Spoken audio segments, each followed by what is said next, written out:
batting by Shabir. We have to thanks to the Shabir because of he played really well. So Sabbir রহমানের ব্যাটিংয়ে আমরা মুগ্ধ, সে আমার দলের সেরা ব্যাটার। ম্যাচ হেরেও সাব্বিরের প্রশংসায় যা বলল ঢাকা ক্যাপিটালসের অধিনায়ক থিসারা পেরেরা।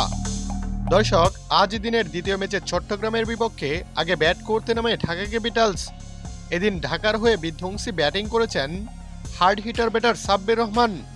৩৩ বলে ৩-৪ ও ৯ ছক্কার মারে ৮২ রানের ভয়ঙ্কর এক ইনিংস খেলেছেন তিনি। তবে শেষ পর্যন্ত তার দল জয় পায়নি। চট্টগ্রামের বিপক্ষে ৭ উইকেটের হারে আবারও হারের বৃত্তেই থাকলো ঢাকা। দর্শক, এদিকে ম্যাচ পরবর্তী সংবাদ সম্মেলনে অবশ্য সাব্বির রহমানের ঝলমল ইনিংসের প্রশংসা করেছেন থিসারা পেরেরা। সাব্বিরকে নিয়ে তিনি বলেন, অবশ্যই ম্যাচ হেরেছি, এটা দুঃখজনক, তবে আমাদের টপ অর্ডারে সাব্বির রহমান দুর্দান্ত ছিল। তার ইনিংসের প্রশংসা করতেই হয়, সে আমাদের দলের মূল ভরসা।